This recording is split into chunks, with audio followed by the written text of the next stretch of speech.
Hi, hi. How are you doing? I'm very okay. Mimi niko fiti. Asubuhi nimeamka vizuri. Hey, I'm doing Swahili. Yeah. It's fine. It's fine. As long as you can maintain the Swahili from start to end. Well, that's a long shot. I cannot guarantee that there's a fluent Swahili all the way through. But anyway, welcome to Entertainment Thursday. My name is Mike Migwe. A lot has been prepared just for you. Remember, today is the day you let loose. Like, you take things easy. Tunamalizia wiki, hata kama tunamalizia wiki kesho, but we start it today. DJ? Yes. Ni nini iko kwa store leo? Mambo mingi sana. Mambo mingi imefanyika hii weekend. Yeah. Ngoma mingi zimereleasiwa hii wiki. Na lazima niwapeleke, na niliwaambia kama hujasikia ngoma Good Morning Kenya Entertainment Thursday. Bado haijatoka. Bado haijatoka. Bado iko studio. Bado haijatoka. So make sure yenye unasikiza leo ni hii imereleasiwa, yenye bado unashuku hiyo bado haijatolewa bado. By the way, DJ. Yes. Tulipiga mtu 5-0. Oh, yeah, by the way tulicheza na Chelsea, ndio? Ama si Chelsea. Watu wa Chelsea wewe. Unatafuta watu wa Chelsea. Eh, bwana. Lakini acha nikuulize. Yeah. Uliona aje hiyo game? Game ilikuwa fiti. It was a good game. At least kulikuwa na change kwa lineup. Na coach pia nikali tusikiza kama mashabiki. Tukamwambia ni aje to maintain ile squad ilikuwa na chan. It was a very great squad. Na tuliona at least that ilifanya like a good waliteremkia Chelsea. Yeah. Sasa makati. Hakuna coach wazuri kama audience. Tunakonga kali sana. Lakini ukiambiwa uingie kwa hiyo ground. Spectators. Unajua ukiwa pale ati una watch game, sasa huyu anafanya nini? Yeah. Ukashindwa. Wewe ungekuwa hapo ungefanya. Ungefanya nini? But anyway, that was really a good game, and of course, as Kenyans, we are proud of the Harambee Stars. Now, on our Entertainment Thursday today, we're going to be having several things as mentioned earlier, and one of the people that will be here is One Cash. She is an artist. She does string art. She's also a home decorator, and she is an interior designer as well. And then when we'll be having the cast and crew of Gundu. Gundu is a new show right here on Channel 1. It is a really story. It's an inspiring story. It's a beautiful story that we will be following up on right here on KBC Channel 1. And today they will be here to talk to us nitty-gritties of what the show is all about. So you do not want to miss any beat of the show. And just in case you didn't know, we have a request hour where you can be able to decide what it looks like. You are able to decide what the DJ will be playing right here on the show. So how about you take control of that beginning from now by sending in your request messages so that tukiingia request hour ni kusonga tu. So the number is 0716-103-301. 0716-103-301. You can send us a message through that number via. What do you have for us today? Indeed, today is a very easy day. So we are going to take things very easy. Youth and governance. In our segment of Future Voices, we are looking at accountability, aspirations, and also things to do with activism within the country. The youth have been very active. So what are their aspirations? What has activism, especially online, helped them achieve? Are we seeing accountability that they are calling for? That is the whole idea of the discussion I will be having in just a moment. So I want you to tune in to that. The show is already on the road. But before we even get to that, I want to give you a quote for today that relates to dancing. It's a quote saying, dancing is creating a sculpture that is visible only for a moment. Dancing is creating a sculpture that is visible only for a moment. That is a quote by Errol Ozan. That is a quote by Errol Ozan. So as you make that request, get ready to create that sculpture. Yes. Absolutely. Now, Unique, before we leave things over to Mike, maybe you can just touch on a bit of the songs that you'll be playing for us. Kidogo tu. Yeah, today the sample for today I'm doing old school, new school. I'll be just sampling them as we go on, because najuanga most people who are watching mostly my Gen Z or millennial. Yeah. So I have to balance them. So but before tuingie huko, there's some like 3 songs zilireleasiwa and hizi nasi hizi kosa kumention about there's a song by Toxic Lyrically na Bridget Blue. Yes. Mi sikuwa na like imagine like such kind of that collabo. That collabo. Yeah. But nilisikiza, it is just an amazing song. Kumbe wase kuna wase wa nini ma gangster pia. Tunajua love by the way. We know love. Gangster love. Gangster love. It's a very beautiful song. Another one is Otile Brown and Viri. Oh. Yeah, that's a beautiful song. Very nice song. Then another one, Huja Niacha, Ndovu Kuu na Stone Jiwe. It's been a minute since nisikie Ndovu Kuu, by the way. Yeah, saizi amerudi na this song wamefanya na Stone Jiwe is a very amazing. Yeah. Stone Jiwe has been quiet for years. He's a gospel artist. Yeah, I don't know if he's still a gospel artist. Yeah, the song that wame-release is a gospel song. Okay. Yeah. Alafu Calligraph naye amekuja na ubaya na diss track. OG. Oh my God. You need to listen to these songs by the way. No, I to respect the OGs. They needed to be reminded. They needed to be reminded. You need to go and listen to this track. Sijui ana target nani, but najua ni watu wawili, sitaki kuwa mention. All right. But it's an amazing this track. Like in a music industry, Kenyan music industry, like this one, like mnadisiana through songs. It will be good. All right. Yeah. Okay. Now you know what to expect on the show. And from that lineup, of course, you're not touching that dial. So how about you get this show on the road? Welcome back to Good Morning Kenya. This is Entertainment Thursday. This segment is Future Voices, where we give young people a chance to contribute to matters of national interest. Now, today we are going to talk about activism, aspirations, and accountability in the whole sphere of youth and governance, because the youth of late have been very vocal when it comes to matters democracy, when it comes to matters accountability, matters economy, and the direction in which the country is going to take. So that is the direction we are taking this morning. At in studio, I'm joined by Wakili Jacob Omondi, who is a lawyer and political strategist. Welcome to Good Morning Kenya. Thank you, Mike. Yes. Good morning to everyone who is watching at this moment, and we say welcome to the show.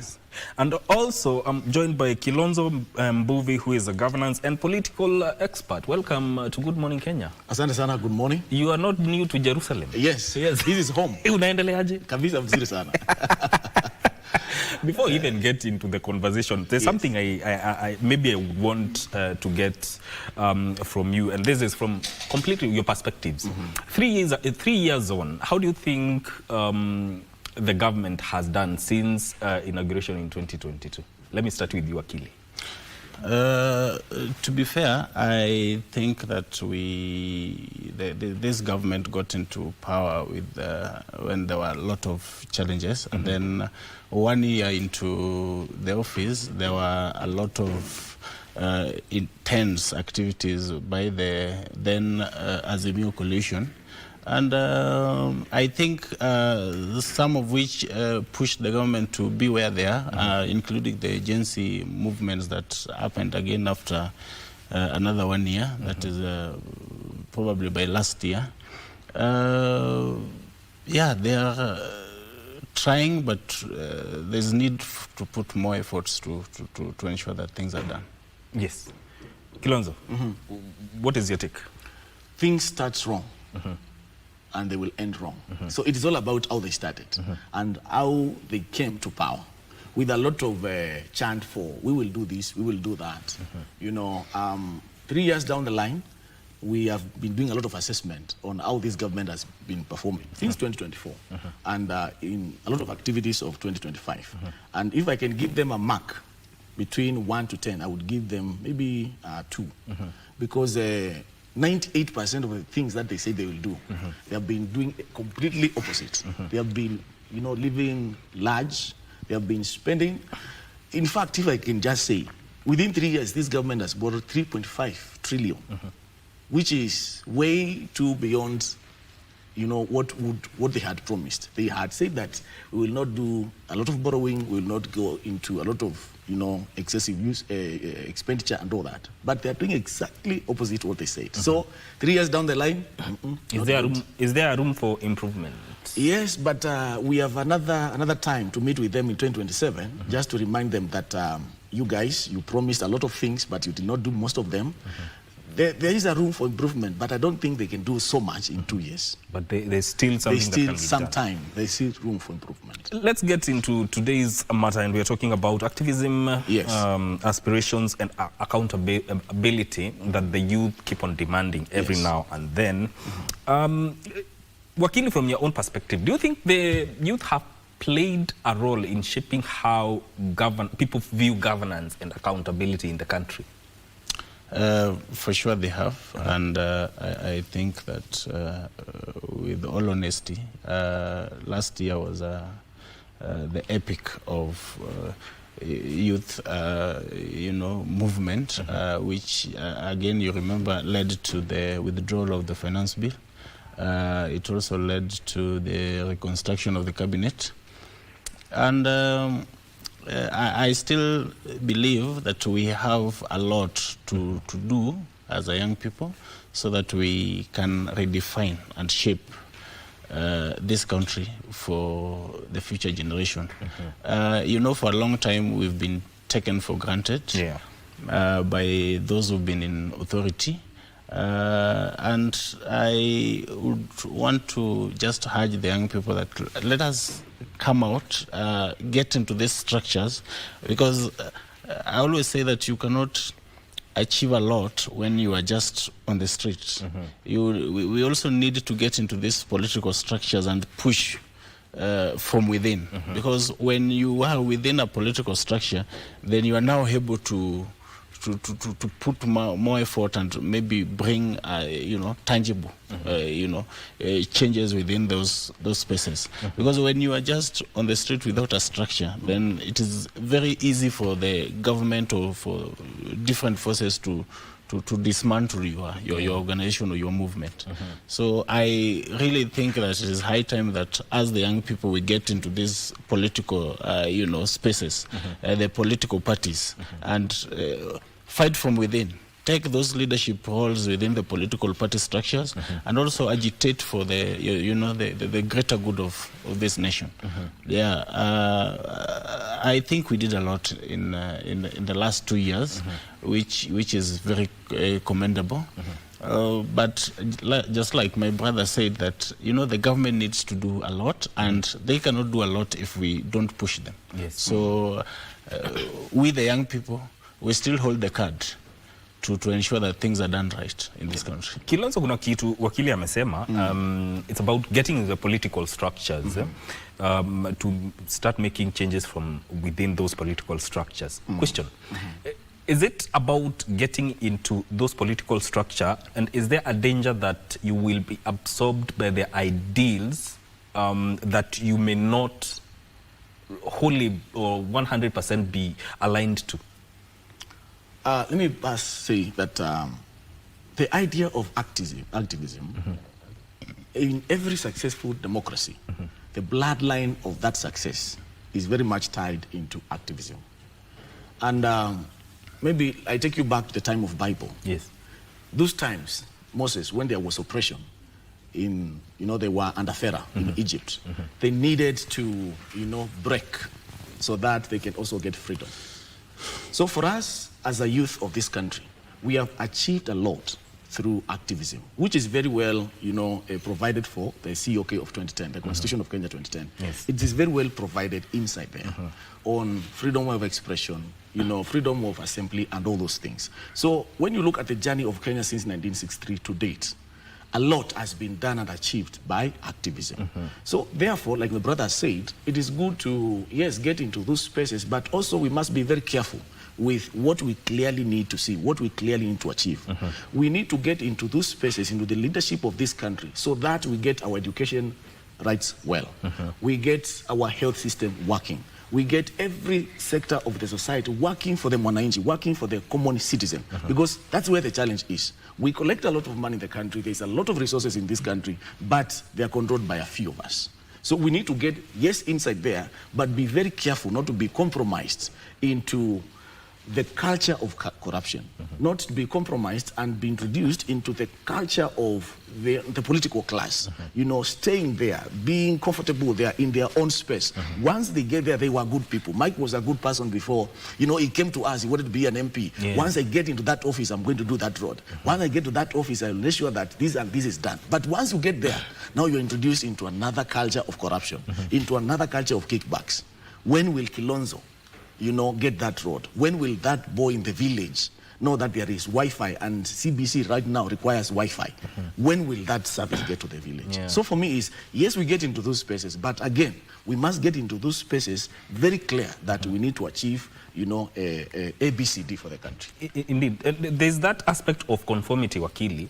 But then again, if, for instance, what are the dangers of forming a new political party for young people vis-a-vis getting into an already existing one?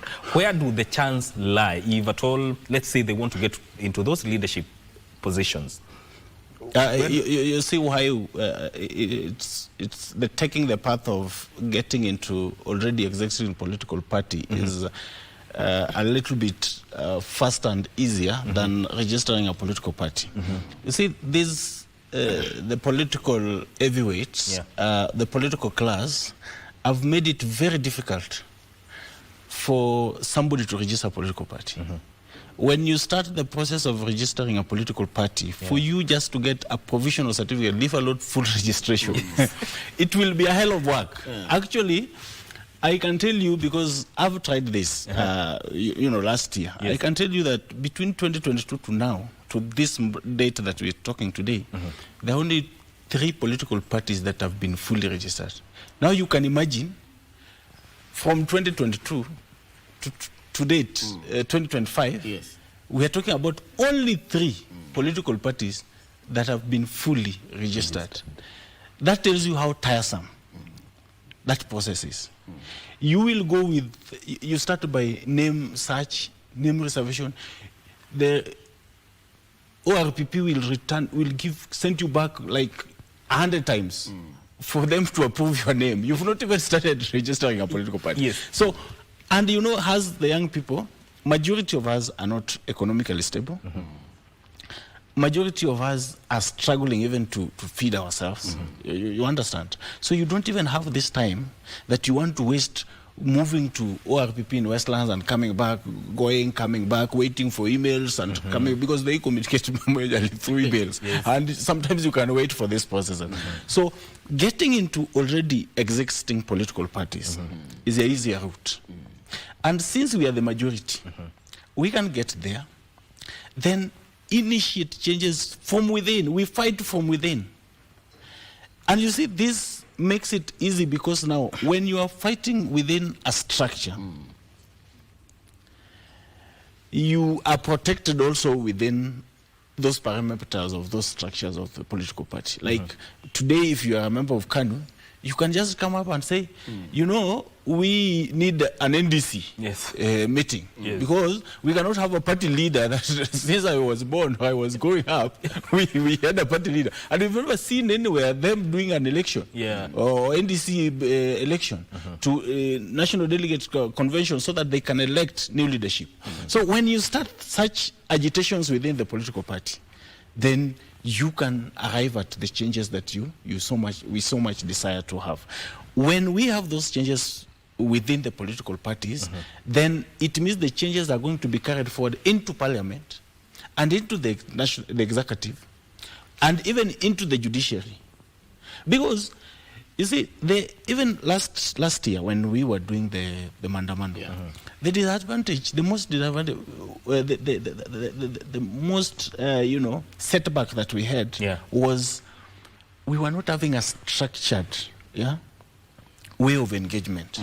Because you realize we were just mobilizing through the social media platforms and then meeting up in town. We don't even know who belongs to who, where we are coming from and everything. We did not even have a way to account for our members who lost their lives. Actually, we were getting statistics from different organizations. But you see, when you are from within a structure, then we know that today we are living with Mike.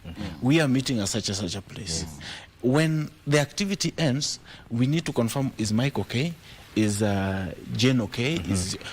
We are able to account for everyone that participated. But when we are formless, we are rudderless, we are leaderless, we are tribeless. The only problem with that would be, you see, this was purely a socio-political movement. Yes. It was brought up because of there's so many things, there's so many issues that are in the leadership of Kenya, and especially after 2022. There are so many issues that we have struggled with economically. Sure. There's a lot of corruption there. So the whole agitation, the whole activism, the whole movement was born out of those dissatisfactions. So we really didn't need to be into an organized political movement, because the problem with that, and you know very well, in our society, you'll be targeted. They will come for you. They will want to go for the leader. Who is this leader? The Kilonzo is the one who is agitating for this. They will come for you, they will negotiate with you, they will give you money and all that. So this one was purely a movement. So we really have to separate sometimes the movement that have really achieved a lot. When you look at the France movement, there was no need for that. Very recently, you have seen what is happening in Nepal. Nepal, we didn't need to have a particular political party leading the agitation.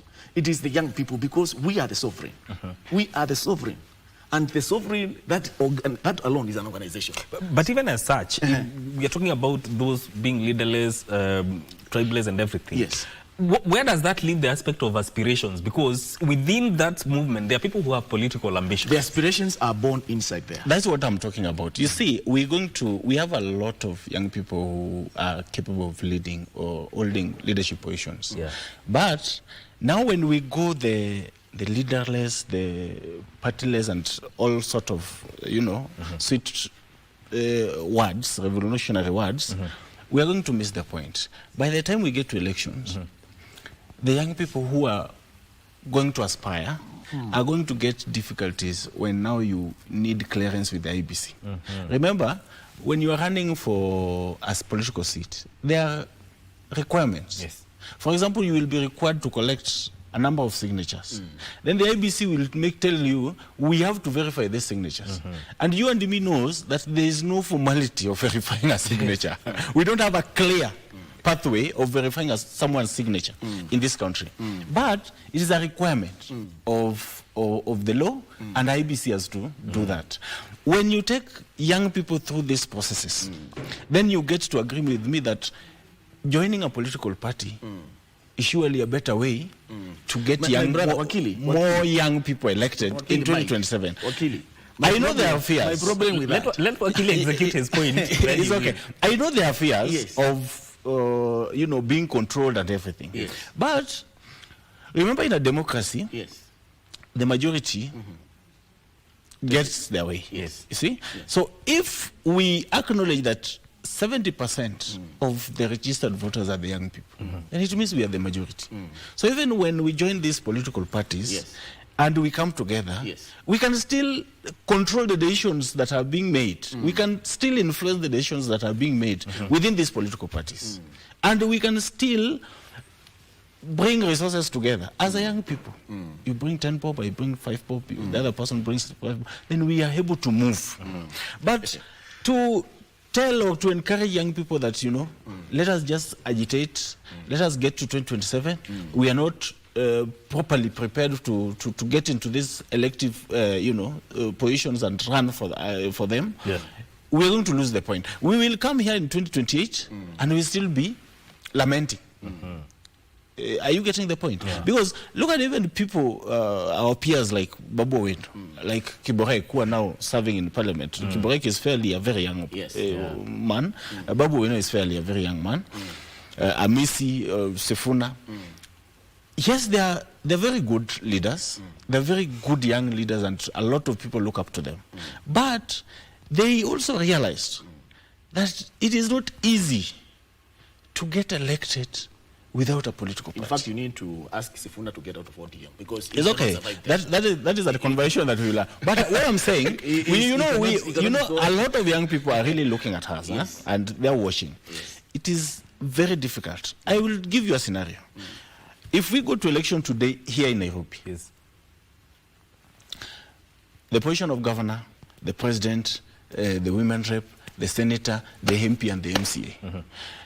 Do you know what is going to play out is that we are going to have ODM, for example, then versus ODA, then versus Jubilee. When the disadvantage of being an independent candidate is that, for example, if there's a rally in the CBD, when Raila Odinga is coming there to campaign for his votes as a presidential candidate, yes. He's going to campaign for the senator there. He's going to campaign senator for ODM. Yes. He's going to campaign for women for ODM there. So he's going to campaign for MP for ODM there. Yes. And even the MCA who is running in that particular ward. The same is going to apply for Huda. The same is going to apply for even DCP. And the same is going to apply for even Jubilee. Yes. But now tell me,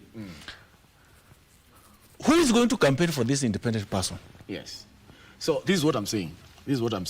For me, I want to speak to those of us who went for the first Mandamano, Gen Z protest of 2024, 25th June. I want to speak to us, those who went also to the second Mandamano of June 2025. Because revolutions and movements, they are very neutral. They are not so much attached to the ODMs of Kenya, to the UDA of Kenya and all that, because that is exactly what we are fighting against. Because the moment you get into those structures, which are not bad, remember, movements they metamorphosize from one phase to another phase to another phase. And I was saying that leaders, the ones that you're looking for, are born from these movements. For example, Kasimwai. For example, maybe Morale. Those people are born from these movements. For example, me, let me even go far. And yourself here are born from those movements. But again, before we lose it going so much into the political parties, we have to sit down and ask ourselves, what are the issues in education that we are going for on the streets? You look at an issue in our country, all sectors, those are the things that we really went to parliament, because the parliament that time we realized was the weak link between us and the executive. So we want a representation in the parliament. We elect leaders to go there so that they can pass bills that are pro-people. But we realized these guys are just in bed with the executive. They are not doing the things that we send them to do in the parliament. So what are we supposed to do? Are we supposed to come and join them in their political parties to continue oppressing us? What is the role of activism? What is the role of this agitation? It is to ensure that we get services. When we go to hospital, and we are being charged for SHA. Is SHA working? And if it is not working, why is it not working? And we are being charged for the same. When that girl goes to class and they need education, they need services, and capitation money has not been released to school, those are the reasons that took us to the streets. And by the way, we might be coming back again because we have to get it right.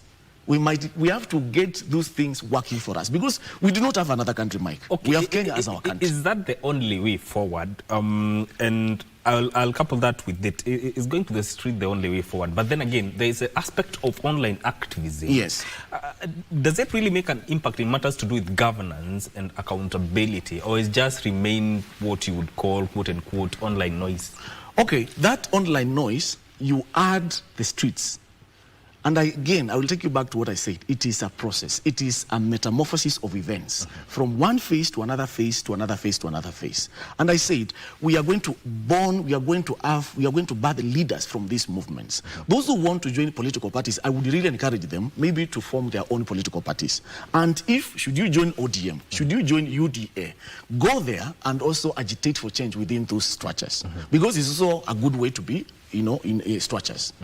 But again, our young people, I want to really, commend them and congratulate all the young people and anyone who participated into this clarion call of 2025 last year, 2024, and this year, because it has really disturbed, it has really, sent a very strong message to the political class of this country. Things are not the same again. The political terrain of this country changed. With those two agitations, the 1 to 2025 and also the Saba, they have really changed. It is not going to be online noise, never.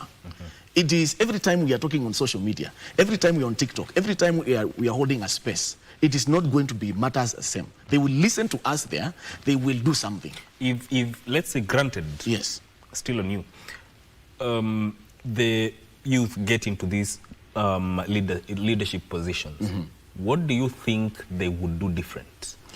Okay, like you were saying, Wakili was saying, we also have some youth leaders there. I will give you practical examples. And I will mention names, if that is allowed. For example, Sifuna. Sifuna has been the ODM. And for a very long time, we have believed in ODM. But at a point, when they joined the other side, there was an issue with the public that you guys, you have been pro-people, but now you are joining on this side for the sake of peace. Good. But again, someone like Sifuna, who has been speaking his mind, what if all of us get into those structures and like Sifuna, like Babu Wino, like all these other young people, and get into those spaces and speak our mind? Because at the end of the day, those structures must work for us. Those structures must work to bring service to the people. So for me, once we get into those spaces, because yes, we can get into those spaces, we can also bring change. But also, agitation from the streets, it is provided for in the Constitution. There is a robust framework for all of us to freedom of expression, freedom of assembly, and all those things. So it's a combination, it's a mix, it's a blend of all these things. Getting to the structures, getting to the streets, the digital activism, all those things for better Kenya. Wakili, you know, we're talking about this activism. We have seen it within the country from 1992 to date. But why do you think, in most cases, activism is somehow met with resistance, whether it's in political parties or in the whole aspect of our government? You see, those who are in authority, traditionally, they always want to maintain the status quo. And, you know, activism is a practice of taking action. You want to see action being done. And therefore, those who want to maintain the status quo would always want to, you know, resist. Those who want to take action to be done. Yes. But, like my brother is saying, one, the likes of Sifuna, they're talking, but they're talking their minds, but within a political party structure. Look at activism since 1980-something, when the likes of J.B. Orengo were doing activism. Yes. They still joined, they still made some formations of some political parties. Because, let me tell you something, even the other day, when we had demonstrations against the finance bill, then there was need for dialogue, for people to come and talk. Do you know why that did not take place? Because we did not have a structure. There was no structure in which we would be engaged by those who are in authority. So it is always important to realize, to remember that as much as we want to agitate from the streets, there's also need to have a structure where we can be engaged constructively. Look at how we lost somebody like, the street lost somebody like Makure into now the ODM. And immediately he got into ODM, he was taken to some, to US for some study for 3 months, which is a plus. He's achieved something, he's gained something. Yes. That now he can practically come back here and, you know, engage the youth constructively going into the future. What I'm saying is, yes, we want to agitate and we want to bring change. But how are we going to actualize this dream as a young people? We have the ideas, we have the energy, we have the strength, and our unity is our strength. But we need to be on these tables, in these rooms where the decisions are made, where policies are drafted, where policies are passed. And the only way to get ourselves into these spaces is through structured organizations. You are either into the NGOs, yes, which you see, or you are within the political party structures. Then we make plans on how we can get ourselves elected into the position of leadership come 2027. Hold that thought. Hold that thought. Let's take a very short break. We'll be back to continue with this conversation. This is Entertainment Thursday. Stay with us.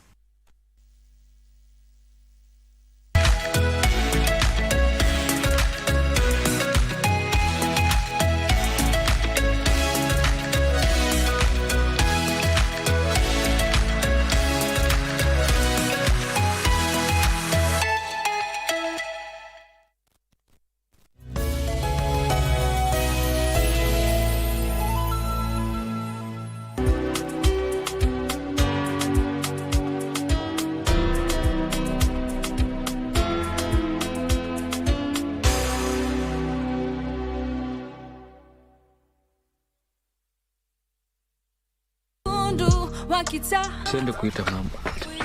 Kwani nini ilifanyika? Kama Cindy angeniita, Elijah angekuwa na sisi. Tumefanikiwa kupata 80,000. Basema 8 ama 80,000. Bwana Elijah. Kwa makini. Naweza kuwa naitiwa nini huko sasa? Ni juu ya jina. Haleluya! Atike. Hii ni mambo ya Mungu. Toka na kuangana temptations mob. Halafu mademu va vibaya. Maajabu.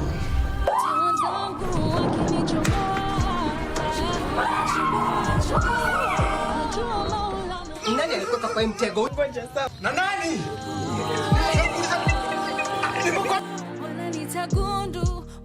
They say the earth without art would just be get it? We circumnavigate the globe and traverse the local scene to bring you art and culture at their very best. From fine art, culinary art, performing arts, and even cultural events, you name it, and we have got you covered. My name is Kevin Kasioki, and I will be serving you this and much, much more each and every Friday at 8 p.m. only on KBC Channel 1.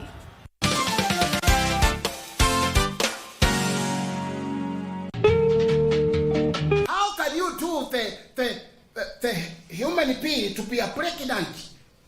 Ulijuaje Owiti yuko na watoto ndani ya tumbo? Mimi alijua baada ya wetu kuanguka, sanduku kabasuka na yeye akabasuka na watoto 3 wakatoka ndani yake. Owiti ni mama ama ni mwanaume? Ni mwanaume. And why did you kill Washington? Really, baba? Why? Yes. I didn't kill him. Don't deny, please. Nikimuuliza na niambia bila linielezea ati hiyo ni mimba alikuwa na. Nani? Mwanaume. Sasa hata swali ile ni marehemu. Wewe uliniambia mnaongea naye. Okay, mimi kuna siri niliambiwa na Owiti. Na hiyo siri sitakwambia hata siku moja, hata ukilifanya namna gani.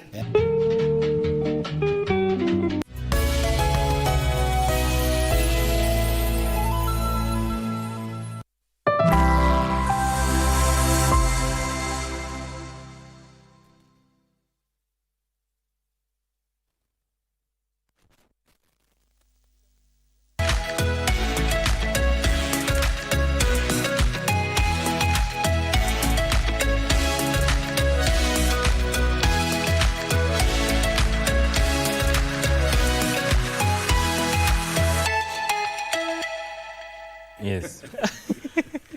The conversation continues even off camera. We're talking about youth and governance, activism, aspirations and accountability. Before we went on a break, Wakili, you were executing a point on why activism is often not met with open hands. We may continue on that. Yeah, I was just saying that, you see, those who are in authority would always want to maintain the status quo. While those who are on the street would always want to see things done better. So obviously these are two opposing sides. There will always be resistance. But now the perseverance, the commitment of those who want change can sometimes lead us into something. Like the last demonstrations that we had that made the president to withdraw the finance bill and also to restructure the cabinet, that was a plus, that was a win for the young people. We still have the energy, we still have the strength, we can still push through certain reforms that we want done within the corridors of justice and also within the legislature, the National Assembly. One thing I really wanted to put across today is that as a young people, we also need to rethink on our criteria that we always use to elect these leaders. Because we are always quick to judge, but we don't take time to reflect on ourselves. Why do I say so? We want to see flamboyance in our campaigns. We want to see somebody come with a lot of money and give handouts, and that is the person we want to elect. But we are forgetting that this person that is giving these handouts, this serious money into the campaign, this person will want to recover this money back. And what will this person do when he gets into parliament? He has to go into bed with the government of the day so that he can cut deals, he can recover his money, his expenditure. Because at the back of his mind or her mind, he knows that the next election will also require another expenditure. So the whole aspect of representation gets lost. Yeah, so as much as we want proper representation, we must also change our mentality on the campaign funding and the campaign models and everything that we expect from a politician. Actually, I would dare say, if we can ourselves fund the campaigns, contribute to one of us to go look for that seat and get it, this person will not have any reason to go and steal, to go and form allies with the government of the day, to cut deals in government, because he knows I did not use my resources to get my way into parliament. My people stood with me, they funded me, they fundraised for me, they supported me, and I came here, so I have to serve them. Will that Kilonzo bring a people-centered kind of an approach when it comes to governance? And is that possible? People coalescing around a person and funding him? Yes, it is very possible. And that's why, we keep on appreciating all of us for doing the things that we started doing in 2024. We can, rally behind a candidate and we can fundraise, because that is a very good approach into the elections of the day. Look into democracies like America, when during the time of Obama, even during the time of Clinton, even during the very current president, they do mobilization. And, Chapter 6 of the Constitution lays a very good background on how public officers should behave, on how those things should be done. So for me, I would say, we are having a very good conversation in this country. We are progressing, by the way, on very well. We continue with this agitation for what kind of country we want. And I will take us back to the Constitution of Kenya. The Constitution of Kenya is a living document that needs legs. Like the words of Yash Guy, is a professor. He said that constitution of any country, of any democracy, is a living document that needs legs and arms. And those legs and arms to actualize the doings, the promises of that constitution are achieved through activism, are achieved through the things that we are doing currently in this country. So we need people in parliament who will go there, whether we sponsor them, whether they are coming through a political party, but we just need them to go there and represent us and just live what the Constitution promises. Because we have a very good Constitution, a very robust Constitution. If we live to the letter and the spirit of the Constitution, we are going to have systems working in this country. We are going to have a beautiful country. We are going to have, a robust, excelling tourism sector. We are going to have, a good executive. We are going to have our children wanting to stay in this country. We will not want every people going back, we want to go to America, we want to go to Europe. We will build our good nation. When it comes to accountability, Wakili, how do you think young people are positioned to demand accountability from the leaders that they elect? That is where we as the young people, we feel uncomfortable discussing or maybe touching on it, because we are the problem. I want to run it up that we are the problem, because we expect these politicians to come and give us handouts. We are not asking ourselves that what is the salary of this MP that we expect when he comes to the village, he spends like 2 million, 3 million on handouts. This person is earning roughly around 800 or 1 million shillings per month. Then when you remove those deductions, it comes back to around 600,000 or 700. When you want this person to give you handouts the whole of weekend and contribute to all funerals in the village, and all medical expenses of people who are sick in the entire constituency, and you still expect the same person to utilize the CDF well, then we are lying to ourselves. The responsibility starts with us. We must be able to speak truth to leadership. We are electing you. Your work is legislation, representation, and oversight. If we have a funeral in the village, we are going to contribute as a community. When we have a sick person, we are going to fundraise. When we do this, and if you bring us 100,000 for funeral, we are going to ask you, where are you getting this money? But We're again, not going to. But again, that will not happen because of what you're saying. We are the problems. Yes. Our moral fabric. Yeah. Outside there. That is actually it's a very interesting conversation. Our moral fabric outside there. Because at the end of the day, Yes. as citizens, we blame our leaders. But however, is there a time that we call ourselves? to Into account? a meeting and say, yesterday I called Mheshimiwa and I asked him for 10,000. Where did he get this 10,000? And how is he going to recover this 10,000 that he sent me? Because maybe there are also another 10 to 20 people. He has sent 3,000, 5,000, 4,000. Then it means this person is going to find a way of inflating a tender project of a school so that he can recover his money or her money.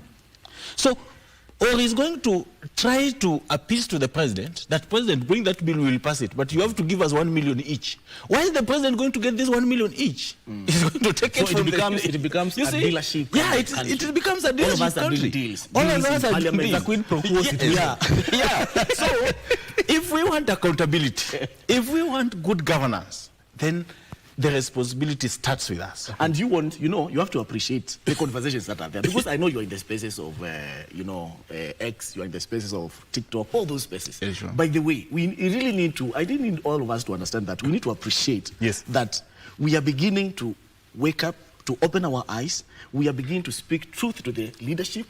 All these conversations are ongoing because they are good. Are we gravitating towards politics of issue-based politics? Yes, exactly. We are gravitating towards there. You see, the other day I was asking, I was in the village, and my governor comes to a funeral. Then, because there have been a few issues there and here and there, because I come from Omabe, and then you see, people say that a lot of projects have been done in Omabe, but from the national government. Yeah. Now the locals are asking, what is the governor doing? Because these projects that we see are from the national government. What's the governor doing with the development funds? Then the governor comes to a funeral. Then she speaks. Then after the funeral, she gives 200 to every funeral attendee. What we are not, and people are clapping and people are happy. But what we are not asking ourselves, where did the governor get this money from? And why did the governor have to give 200 shillings to each and every person that attended the funeral? What was she trying to do? Because if you're working for the people, you will not have to corrupt their conscience. That is corruption. Dishing out money in a funeral, that is corruption. You are corrupting the minds of these people so that they can continue clapping for you as you steal. And therefore, that is why I'm saying this conversation must start with us. We must first of all have a self-reflection that what do we want? How do we want this country to move forward?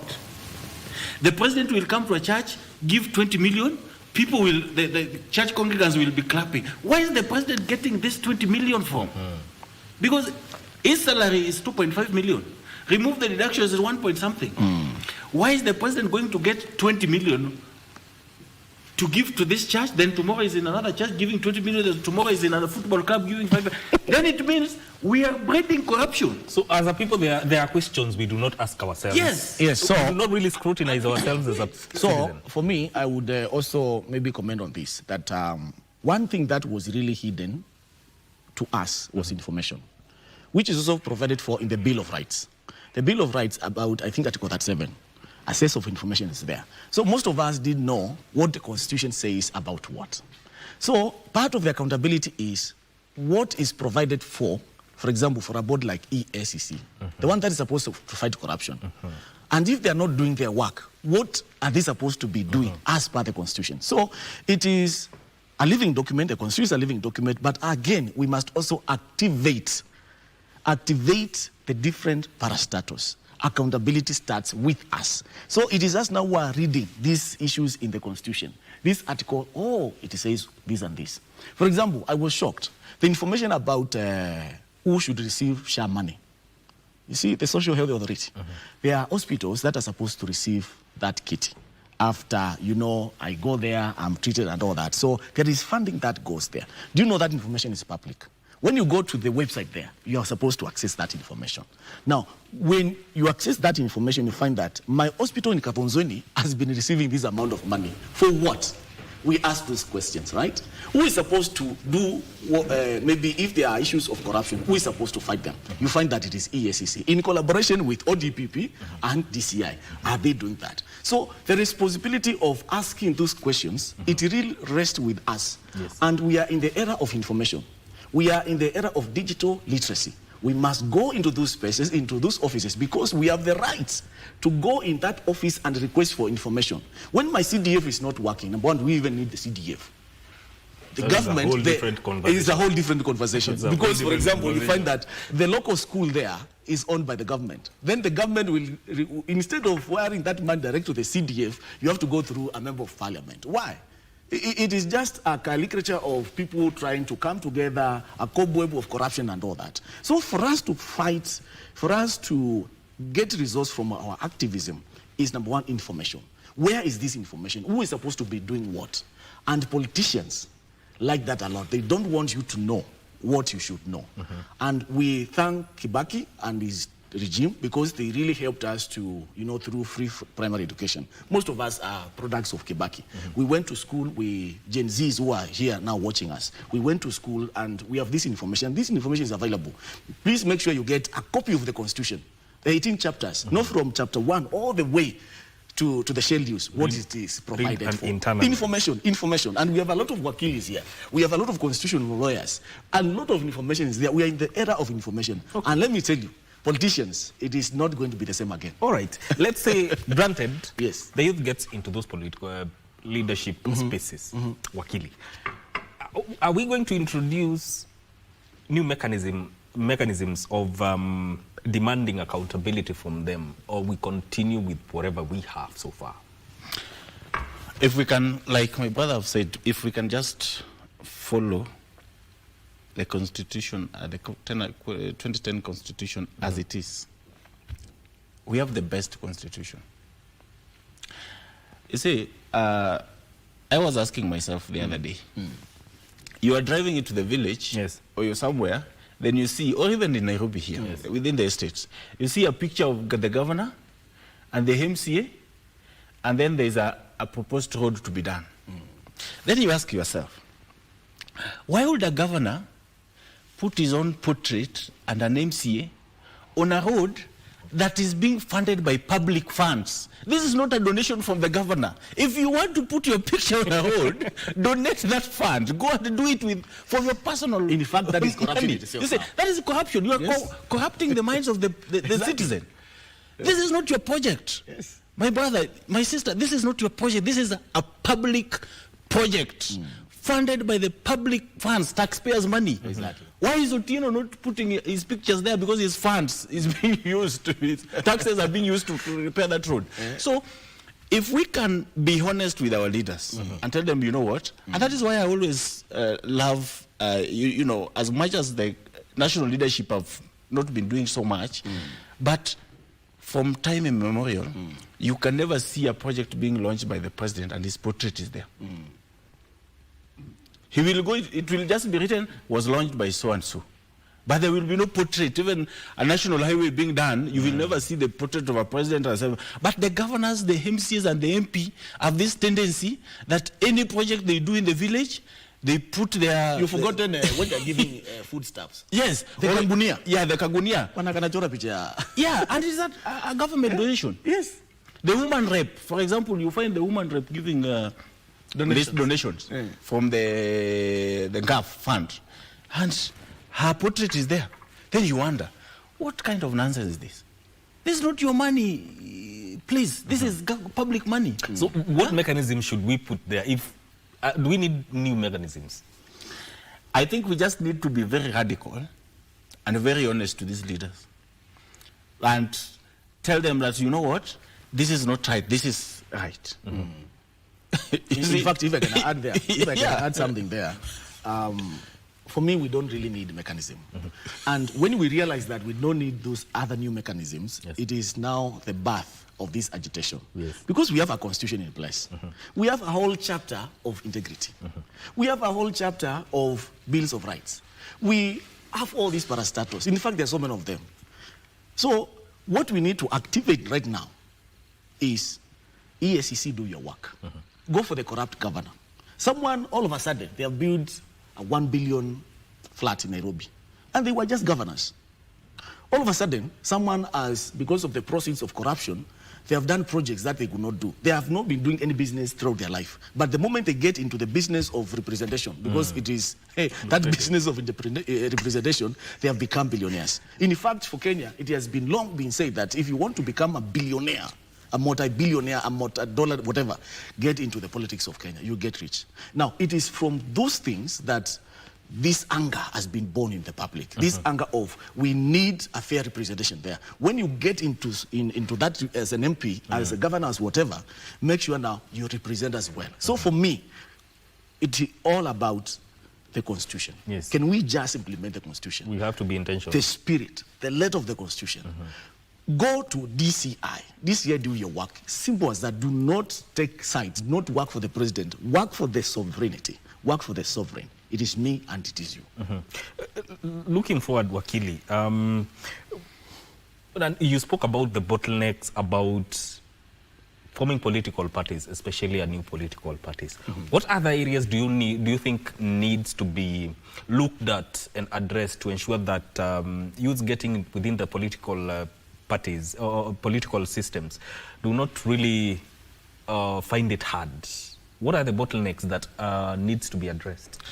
I think going into 2027, it will not be practical because you see, even going to change the legislation processes of the ORPP, those rules that are there, you cannot change them within these timelines. So I just think that we just need to be honest with ourselves. We just need to be bold enough to speak out because I will tell you, there are a lot that needs to be done. You see, for example, even our courts. The other day, as much as Shah had a lot of fraud, but one thing that I give credit to whoever is in the Ministry of Health is making those documents public. That was one way of enhancing accountability.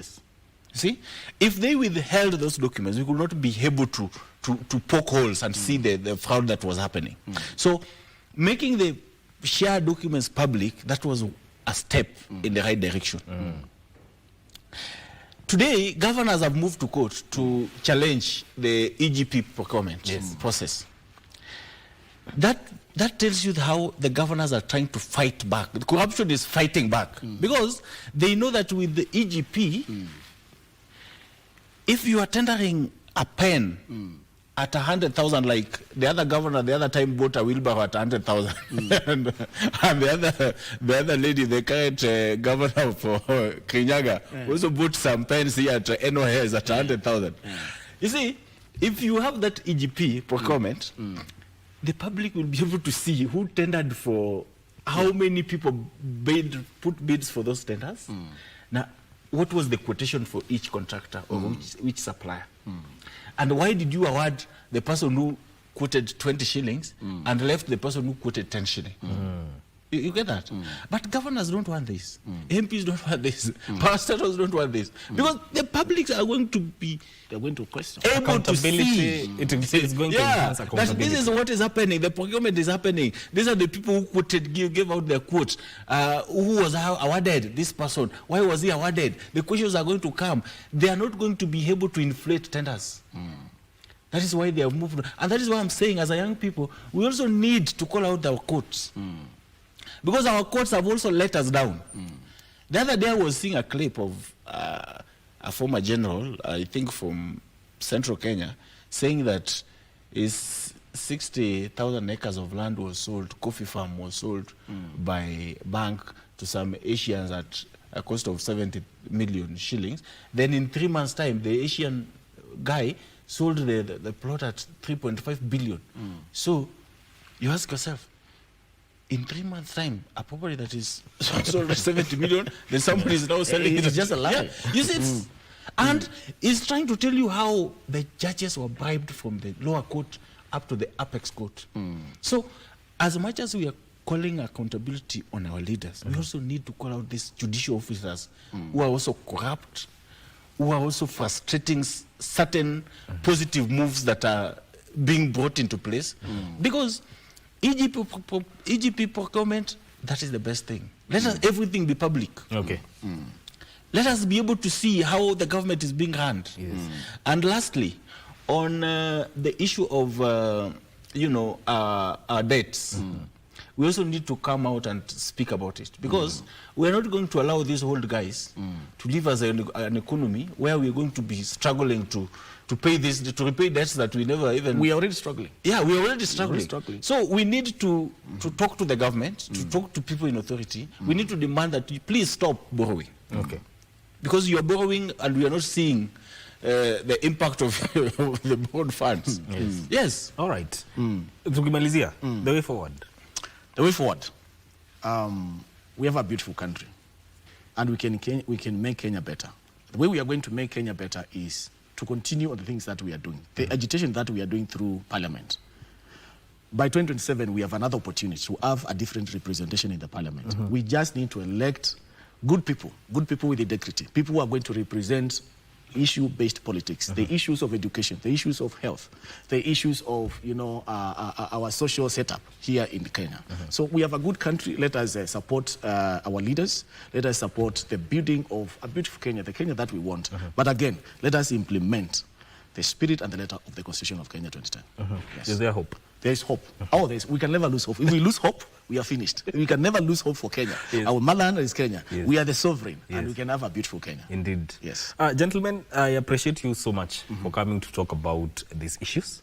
And it's always a pleasure to talk about matters that affect our nation, Kenya. That is Wakili Jacob Omondi, who is a lawyer and also a political strategist, and also Kilonzo Mbuvi, a governance expert and also a political commentator, joining us here on Good Morning Kenya, on Future Voices segment, where we give the youth a chance to contribute to matters of national interest. This conversation ends there. Now it's time for Entertainment Thursday with Vivian Ndegwa. My name is Mike Migwe. Thank you for tuning in. Stay with us. Entertainment Thursday, rather. It is right here on Good Morning Kenya. Thank you for staying with us. I believe that you're having an amazing time, because my DJ today is on fire. Unique. Yes. Mekula nini asubuhi? Maombi. Maombi ndo inafanya hiyo kazi? Maombi inafanya kazi. Oh, love it for sure, for sure. The music is on top for sure. And that is how we do it right here. On the show, you can already see from the long shots that we have a guest here with us. And right here on Entertainment Thursday, we get to bring you diverse people in the entertainment scene. We get to touch on the whole spectrum of entertainment, from musicians to dancers, to people in the film industry, you name it, as well as artists who get to draw. And today is no different. We have a lady by the name of Cash. I don't know if it's cash money. She will be telling us more about that. But she's here to talk to us about her artistic side. She's a string artist. She also does murals and so much more. Welcome to the program. Thank you so much. How are you doing this morning? I'm good. How are you? I'm well. Yeah. Let's begin with the name Cash. I know it's not written with a C, but is it Mapesa? Cash money, young money. Mula. So my full name is Wakarura. So in high school, my friends used to call me Wakash. And then in campus, my friends called me Cash. So I think eventually it's going to be Ka. We'll see. Yeah, but that's where it keeps reducing with the sound of it. All right, welcome. It's a pleasure to have you on the show. Thank you. Now, I want to begin with you as a string artist. I believe that's a word that is not very common. So when you talk about string art, what are we looking at? So we're looking at the type of art where you use nails and then you use the nylon fishing twine to connect the nails and make art from it. So we usually use plywood or MDF, and then you come in with your nails, 1 inch, half an inch. You do the outline of your piece, and then you come in with your strings. Yes. Unique na juu umepotea. MDF, nini. technical terms. Tusonge tu. Tuassume umeelewa. All right, when was Yeah. your first interaction with art? Can you remember when you just first interacted with art? My very first time has to be in campus. So I was studying, I studied agribusiness management, but every place that I stayed in hostels, I always, you know, the way the rooms are usually boring, just that cream paint, they used to bother me so much. So nilikuwa najipata, I do tape art, electrical, the black electrical tape, where you do like an outline of the piano, the way the piano looks, and then you bring in the tape, the black, alafu sasa the wall, the white inakuwa, the keys, right? So that is what I used to do. Alafu pia like an outline of a skyline, kwa rooms, like my friends' houses, my places. And then a friend of mine was doing string art, kidogo to here and there. And then he saw that I had like a passion for art, and he said, why not try this sort of art and see if you're gonna like it. I still have my very first piece. Hey. Why did you come with it? It's bulky. I used, because I didn't know exactly what to use, I used like the heaviest MDF I could find.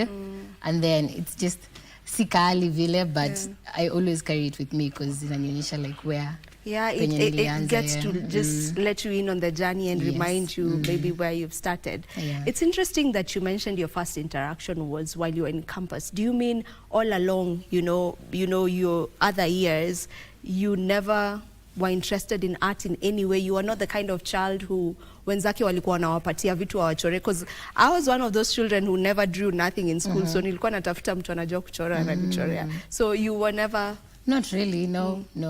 In let's say in primary, hiyo haikuwa, so you know, most of us have grown up in schools zenye, even if you can draw, it's not really like a big deal. Unapita maths, unapita English, that is what the focus is usually on. Even the parents, they don't even look at you like, can you draw?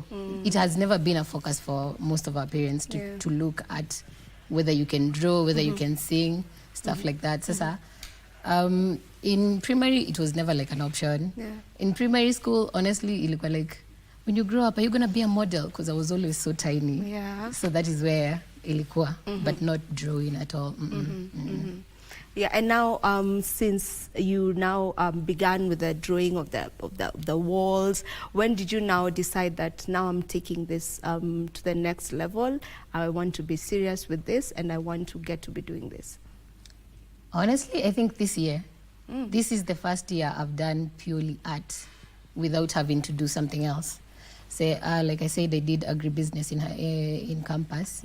So after I graduated, very different from drawing. From art, completely different. Ni ukulima alafu na kukua artist.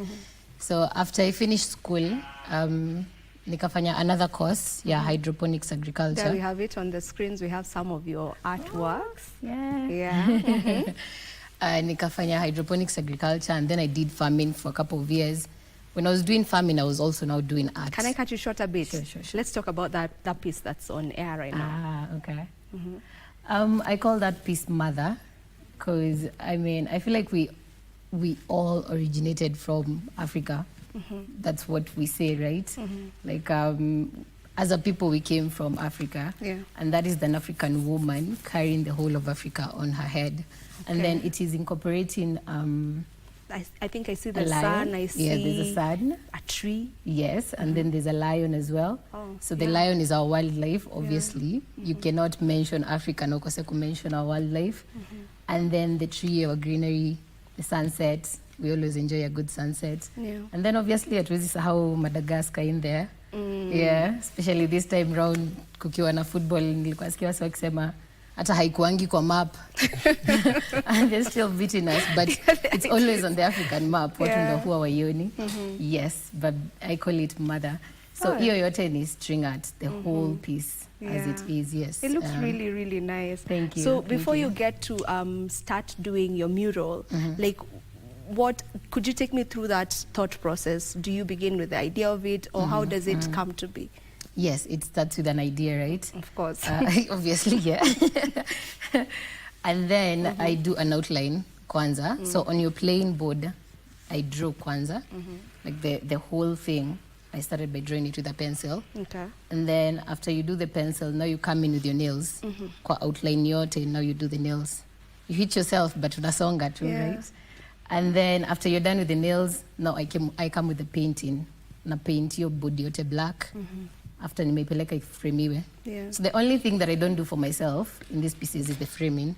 Yeah, after I've done the nail work, now I take it to the carpenter and aniekea frame. And then I come back and I do the string. Yeah. Yes. How long does it take to do maybe a piece, for example, the one that we're seeing, approximately? So this piece has a story, right?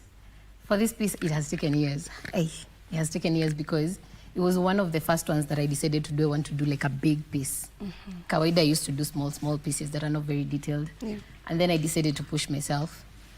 It may take a while, but kawaida it should take like, let's say, a month, maybe 2. When you say it took you years, I mean, literally, it took me years. Yeah? Yeah, because nilianza, I did the outline, and then I stopped. I did some other things, and then I came back to it. Nikaendelea tena kidogo, and then nikaachana nayo for like a year and a half, and then I came back to it. Yeah. Wow, that's quite interesting. Yeah.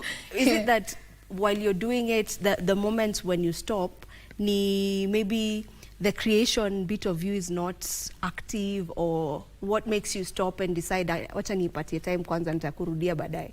Kuna saa zingine inafikanga uko like, what was the idea hapa? Kwanza especially because I had started it prior, inafika point niko zile za, wait, I can see a line here and another line here.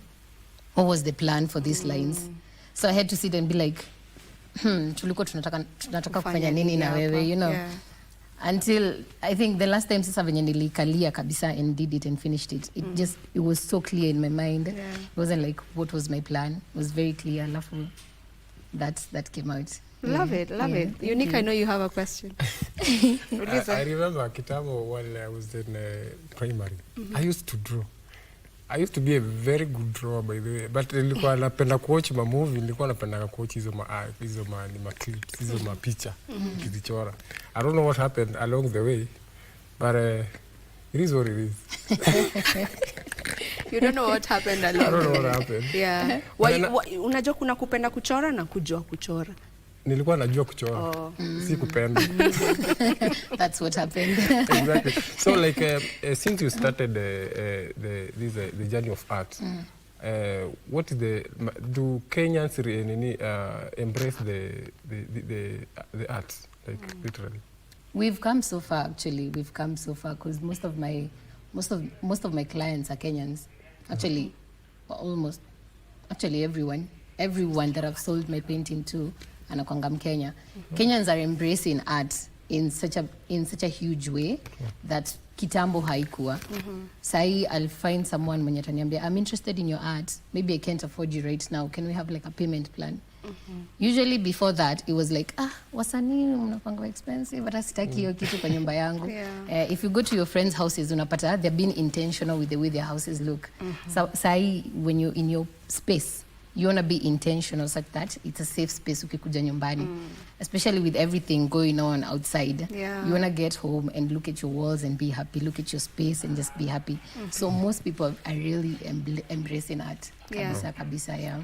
In line with Unique's question, if you were to scale the art scene in Kenya, where would you scale it on a scale of 1 to 10? 10 being we are doing great and 1 being we're trying.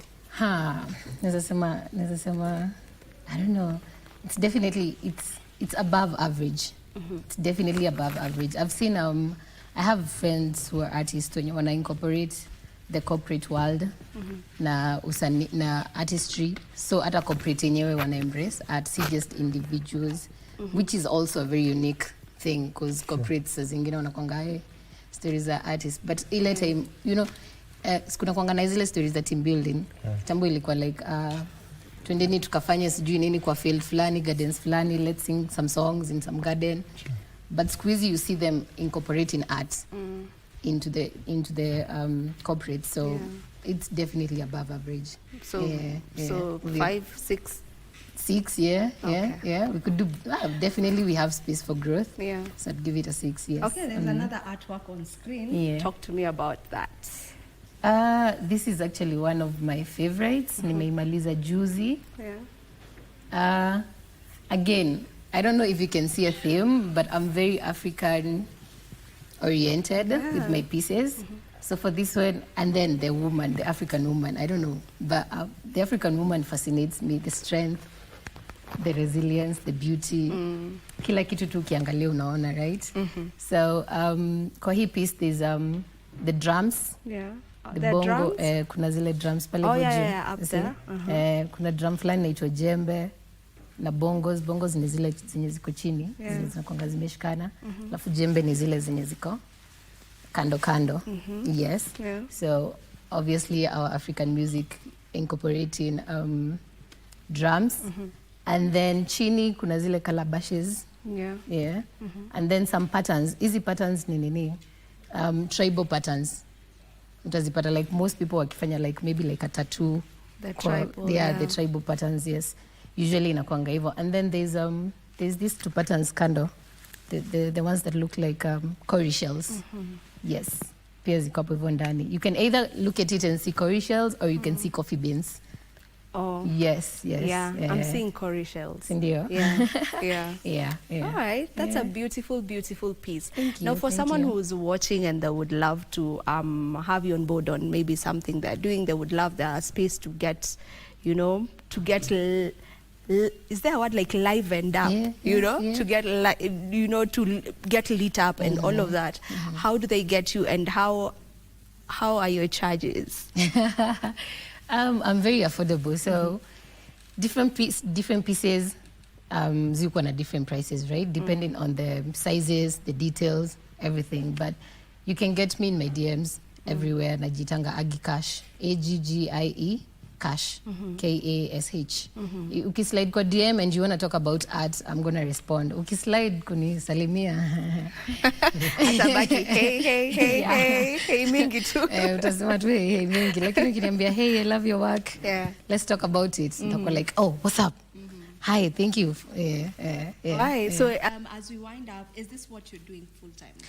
This is what I'm doing full time. Yeah, I'm doing string art. I'm doing murals. Murals me. There's a friend of mine, I did a mural kwa hao yake. Yeah, you can call me and I can do a mural in one of the walls of your houses. Yes, so murals, pots, I paint pots and sell plants as well. Kwa balcony, if you want to make your balcony lively, I do that as well. Na sasa string art. Okay. Yes. That's your camera. I believe that's your camera. Yeah, so speak to your final remarks, speak to the people. Final remarks ni thank you so much for embracing artists and embracing art. Nona growth, obviously we have space for more growth. If you want to be an artist, do not be afraid. You can always incorporate it with something else and you're sustainable. And if you can just do art and just focus on doing art, that's also very good. Promotini wasanii wa Kenya, si printouts pekee, just buy from local artists. Yes, thank you. All right, thank you so much, Cash, for coming through to our show. All the best in your work, and we wish you more and more clients. Thank you for having me. All right, This is where we end this particular interview. But I don't know if my director can give me a long shot of what's happening down here. Yes, there we have it. Can you look at our set today? It looks very lively. Nakuambia hapa, equipment's left, center. I don't know if you're going to be shooting a movie scene. You just might never know. So just hang in there. We'll be back in a moment.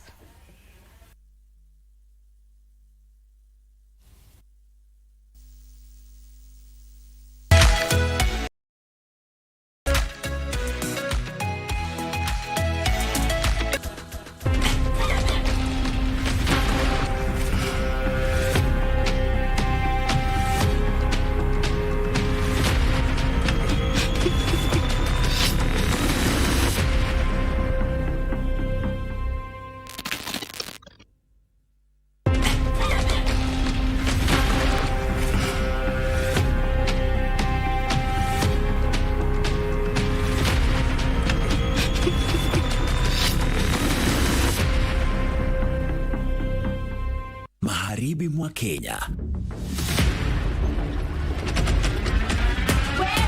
Maisha ya familia moja maskini yanaelea kwenye ukingo wa taabu. Umetoa wapi hizi pesa? Dadi, umeiba. Wewe ndio mwizi, unaiba mbuzi wangu. Baba ni mlevi, ameitelekeza familia yake na inayumbayumba. Leo mimi sijaelewa na bado una raha. Andrew, adui mkubwa wa familia hii, anaichukia. Nini mnapigania? Shamba. Toka mbele yangu wewe. Pate pesa zetu bwana. Hauogopi Mungu, hauogopi shetani. Congratulations Dina. Nyamaza, wanga kusema daktari anadanganya. Kwa Josh.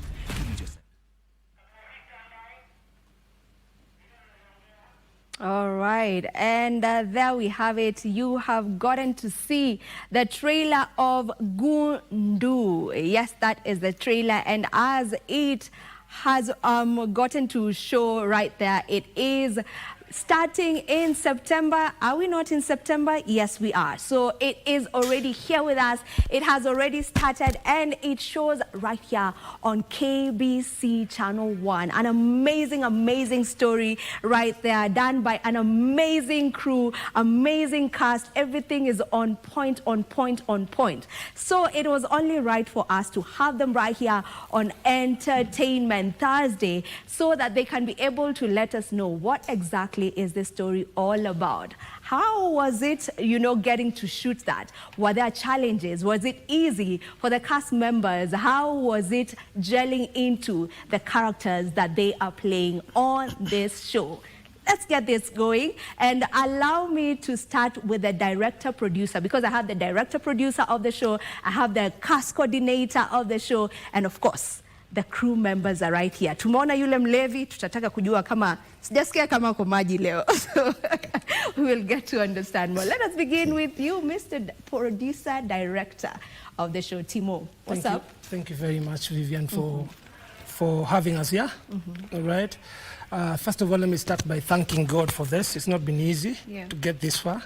And then again, I'll also thank the Managing Director, KBC, Agnes Kaleche, for allowing us to do this. Right? And then I'll also want to thank the television's program manager, Michael Netei, for believing in us to do this. It's a big project, and you can't trust everyone with this. So we're really thankful for that. All right, this Gundu started in my head 6 years ago. Okay, 6 years ago. 6 years ago, yeah. Wow. Yeah. So when I was thinking about Gundu, I was looking at this angle of boy child. Story mingi za boy child ziko huku nje, yeah? But people forget one bit about the boy child. People want to meet the boy child akiwa fiti, unaelewa, when he's doing well, parties and all that, but they forget about where he's coming from. All right. So we said, why don't we go and look at this neglected story of the boy child, which is hustle and all that, this coming up, all right? Good. And then 5 years ago, I put it on paper now, okay? Yeah.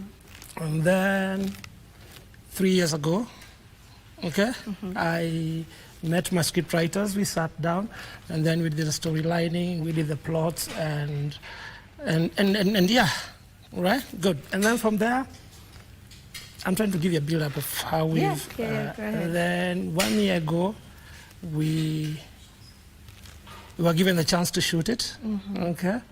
So we started shooting in Western Province, in Western Kenya. Western Kenya, In yes. Western Kenya. So clearly it's an idea that came to mind 6 years ago. So it has been in the works all along. Yes. We're getting to see it now, but it has always been there somewhere. We'll get deeper into that, but allow me to get to speak to Moses and the rest of the cast members so that they can be able to also familiarize themselves, or the audience can familiarize themselves with them. So Mose, yeah, you can tell us a bit of what you do on Gundu. Thank you, Vivian. By name, I go Moses Ravolo. I have a lot of roles, but overall, I am the program coordinator. I am the link between the producer and every other thing that comes after the producer. That is the cast, the set,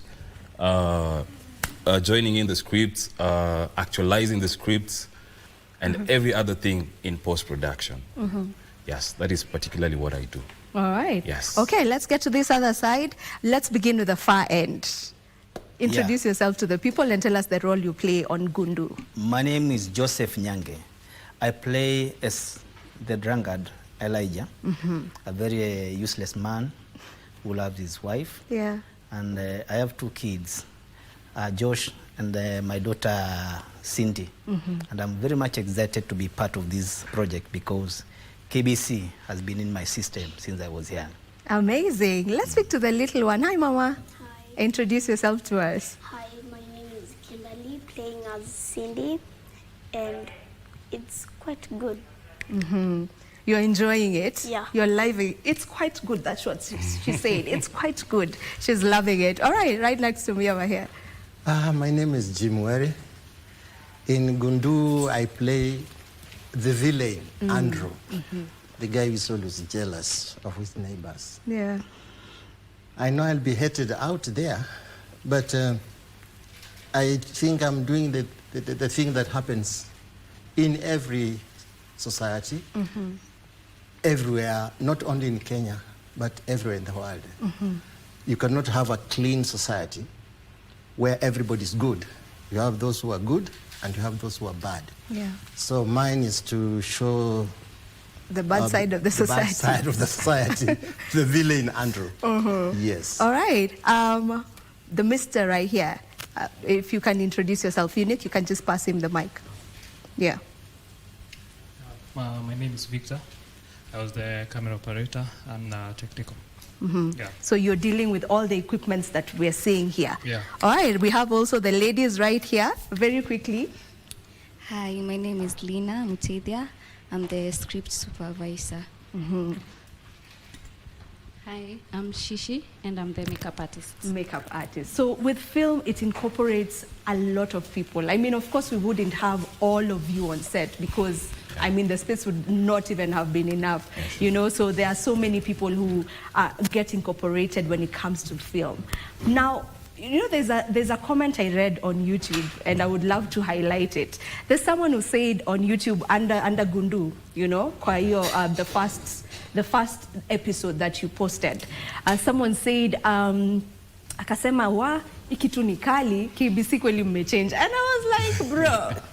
What are you trying to say? And I would love for us to demystify that, because I mean, there are so many good products right here on KBC. Maybe it's just that people sometimes don't take the time to get to watch it so that they understand that we have really, really good products. Maybe to you, Timo, if you can just speak about it, because with the production that you've done, it's an amazing production. It's world class. It can be anywhere, you know? Yeah, so if you can speak about that.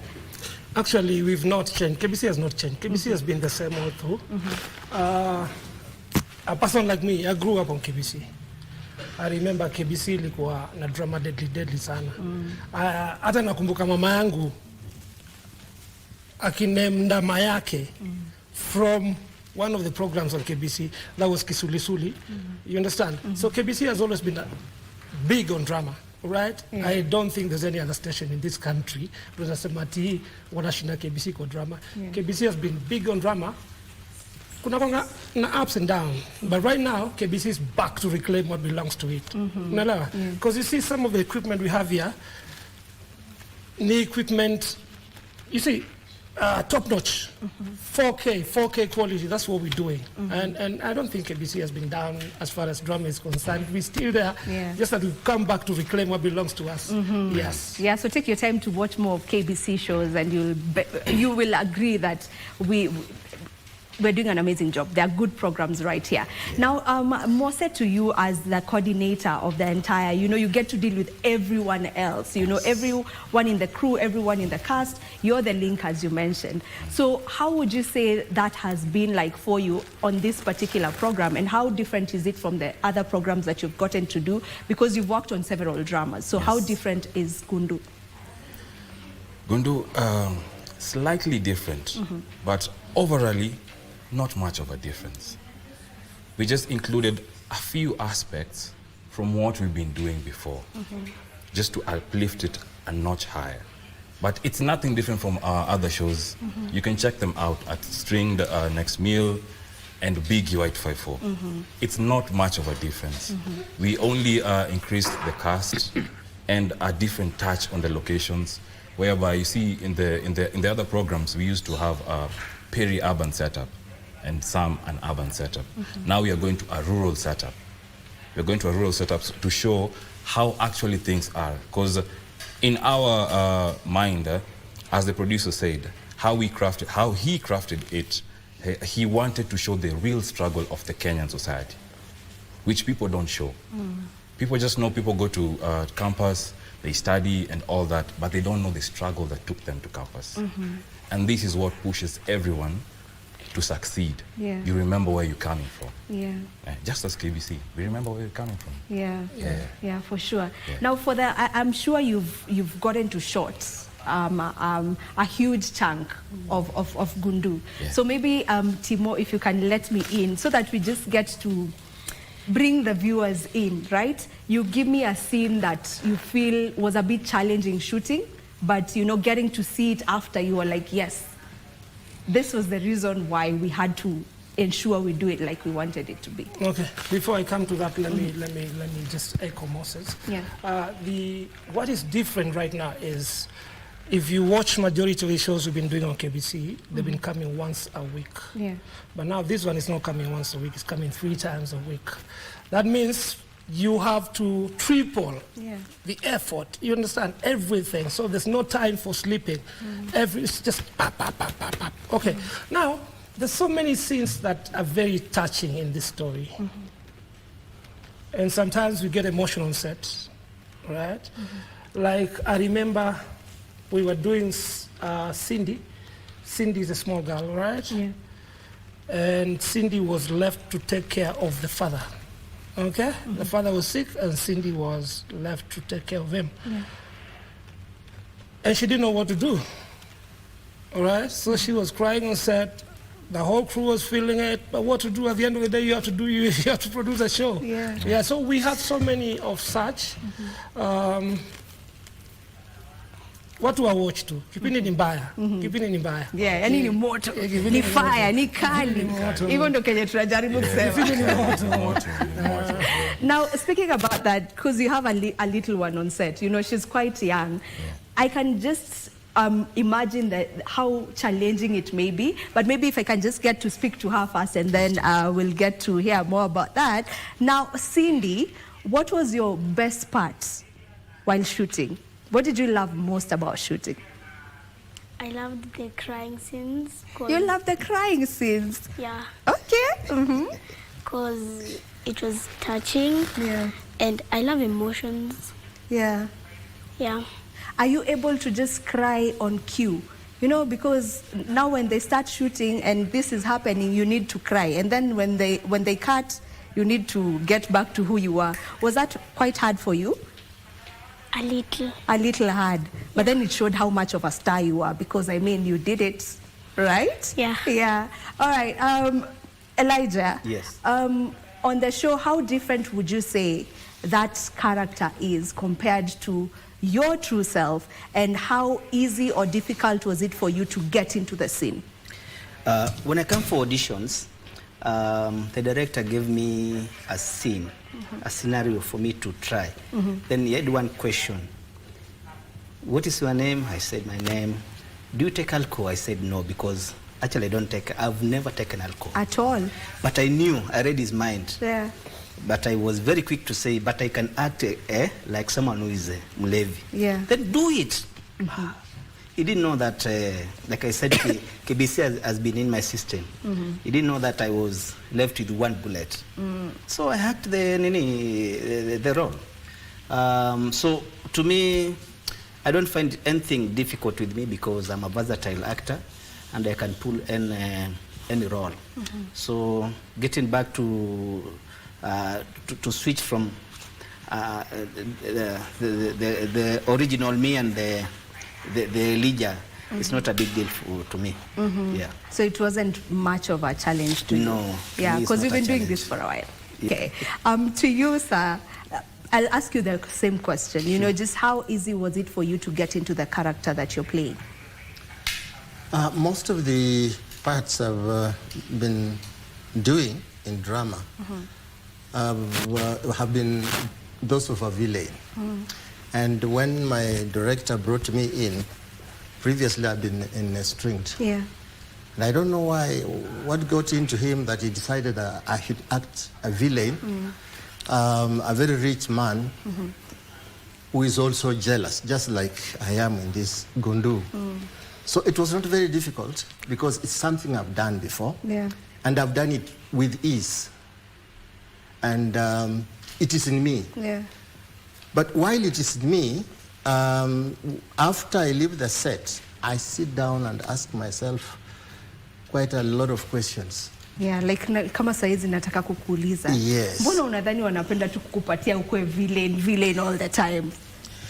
Okay, maybe part of the reasons could be that I get away with it very easily. But at the same time, maybe I look very ugly. And for my producer stroke director, he thinks if you act a villain, you have to look scaring the way I look scaring. So that could be the reason. I don't know, but I enjoy doing it. You enjoy doing it? Yeah, I enjoy doing it. And I think through doing that, I touch many people. I teach many people. I entertain many people.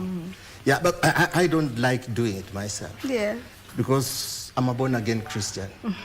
And the idea of being jealous, mtu anaendelea, unamwonea wivu. Jirani yako anafanya vizuri, unamwonea wivu. That has never been part of me. Yeah. And I feel bad to have some neighbors ambao wako na wivu. Hawataki uendelee. Hawataki ununue gari. Hawataki ujenge nyumba mzuri.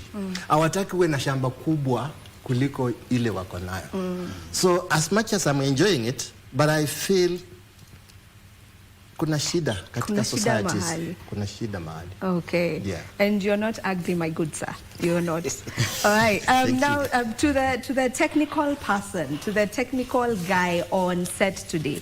If you can very quickly just speak about some of the equipments that are here. Tuanze na hii. Hii kwanza inakaa tu kutisha. Yaani ikiwekwa hapo unajua it's serious business. Serious business. Waweza karibia tu. Yeah, so first of all, this is one of the most up-to-date cameras. So this is a Canon C70, and what we have here is just a normal setup for just a normal scene. So you have a wide-angle lens, then you have a zoom lens, and then you have another telephoto lens. Yeah. And then whatever you see over here is a slider, so that I can be able, or we can be able to achieve good shots. Yeah, the moving ones. Yeah, the moving and all ones. Of that. Yeah. It's the latest. It's one of the latest cameras. Yeah. 4K. It's a 4K. It's a 4K. Yeah. Amazing. What else can you speak about? Yeah. I Let's can talk go about over that to one. this other side. So whatever we have on this other end is a gimbal for those shots that we don't have literally space to shoot, but we need to achieve the shot. So we usually use it because of stability. Yeah. All right. Yes. Anything else? That's enough for now. Okay. That's enough for now. Thank you. Now, Timo, I want to get back to you. I don't know if you're the one in charge of picking the cast. And if you are, what goes into picking who's playing what role? Because I believe it's not an easy job because they are the people who bring the story to life. So you need to be really keen on that. So how do you go about that? I remember when we were doing auditions for this show, we brought people here at KBC, around 1,000, 1,200. 1,200 people Yeah, came for 1,200. auditions? Yes, they came around here. It wasn't easy. We did like from 7 to 9 p.m. All right? So it's never easy. First of all, when you're coming up with a script, you already have the characters in your head. All right? So what you're doing when you're doing auditions is just trying to match the characters in your head with the people you're doing auditions. All right? So sometimes out of the 1,200 people, we only picked like 25. So you can imagine, all right? So it's not easy trying to match the characters and the people you're seeing. Sometimes you can do auditions and don't get the people you're looking for. Yeah. But I was lucky, we were lucky that we got these very good actors and actresses from the auditions. Yeah. Yes. So how does that look like when you have such a huge number? And I can imagine your mind is set, as you mentioned, you already have the character in your mind. So you just need to see it on the person. So I'm trying to imagine you getting to go through one after the other, after the other. What are you doing in that audition? Are you asking them to play out a role you know they should be playing in the character that you're giving them, or how does that go about? You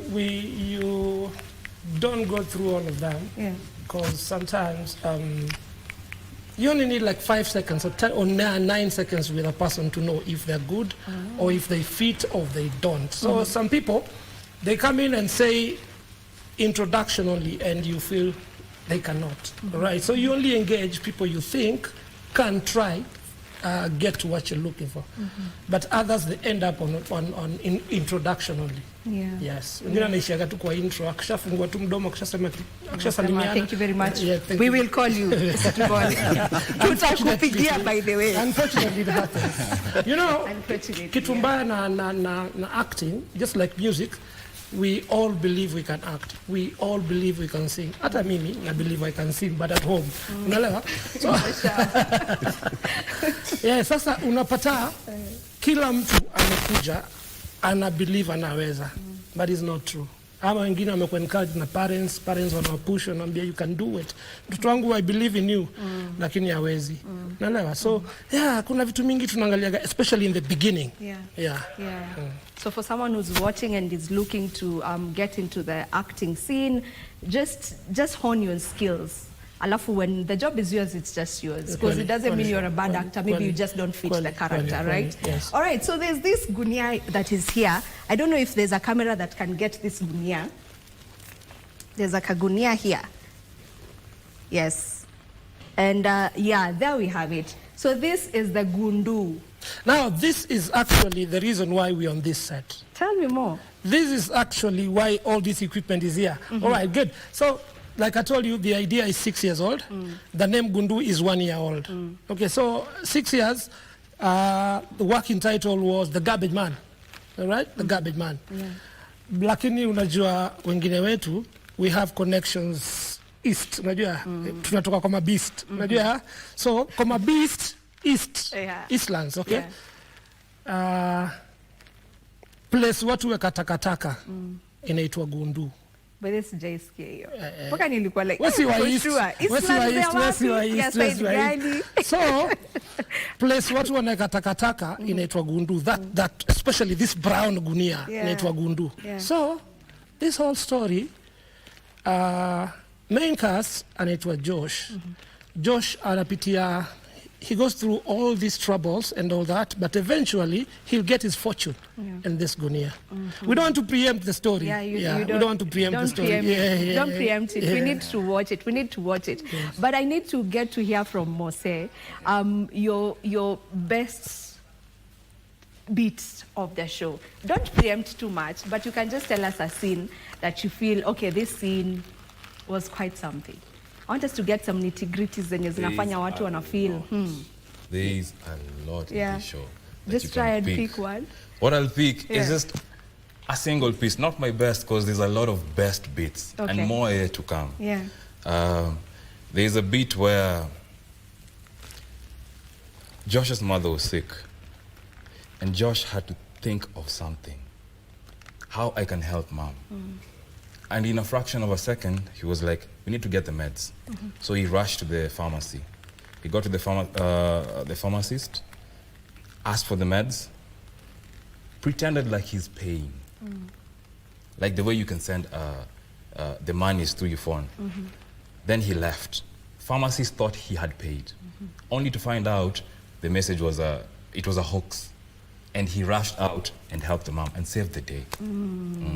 Oh. Yes. Quite emotional beats, you know, from just the ones that very you mentioned. Emotional. The one that watch out for the camera movements, how we played everything seamless, perfect. Yeah, and one thing also that I need to talk about is the sounds, the music. Tell me about the music in the whole thing.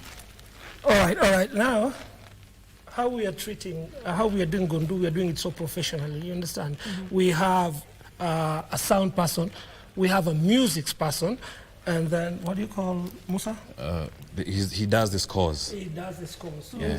So we don't do these things ourselves. Kila mtu akona beat yake. Yeah. So when you're saying music in that program is good, then we Yeah. need to thank our person.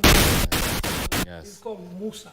Okay. Yes. So there's someone who that is your docket. You Yes. just ensure Yes. we have good Yes. music. Yes. Amazing, and Yeah. and he or she did an amazing job. And the reason why, maybe if I may add on something, the reason why we brought this equipment on set, the director asked me to come with them. But again, it's a flex. And then again, we wanted to show our viewer, we wanted to show our viewer that actually we are doing this thing the way it's supposed to be done. So hiyo story yenye ya mchele si yetu. Atuelewi. Si yetu.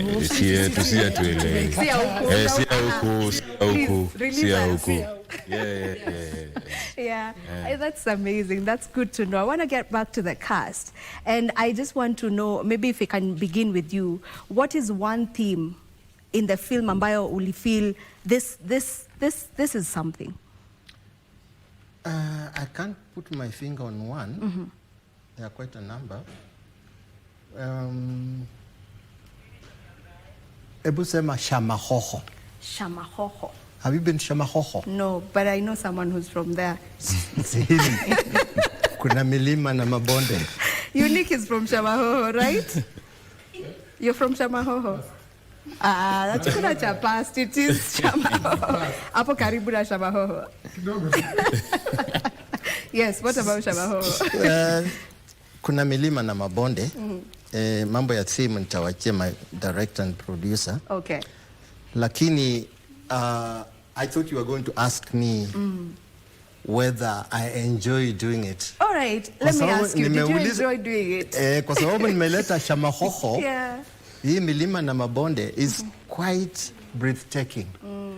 I want to request my director and producer siku moja wakulete huko. Mwenye ujione tu. There's good food, ndizi, nduma, uji wa ile fermented. Alafu this cast you are seeing here, they are very friendly, very friendly. When we are shooting, we really enjoy each other's company. Our producers are so friendly, so friendly. Unasafanya makosa so many times, lakini anaku-advise kama kama mtoto wako. Anakueleza what you should do to make others feel comfortable. Yeah. So, while shooting Gundu, I want to tell you that itakuwa ni makosa sana kumaliza haraka. Ningependa iendelee na iendelee. Because we enjoy every bit of it. Yeah. Kama ni chakula we enjoy. Kama ni chai we enjoy. Na kama directing and whatever it is we enjoy it. Yeah, hakuna wakati ambapo utatoka hapo umechoka. Isipokuwa tu wakati wa kulala. Me, I always want to go back to my family. Yeah. But the young people enjoy sleeping on the set, wherever we are shooting. Yeah. So, Gundu is an experience and a half. Yeah. Every time they mention Gundu, nataka just to associate myself with Gundu. That's beautiful. It means you love what you're doing and you're enjoying it.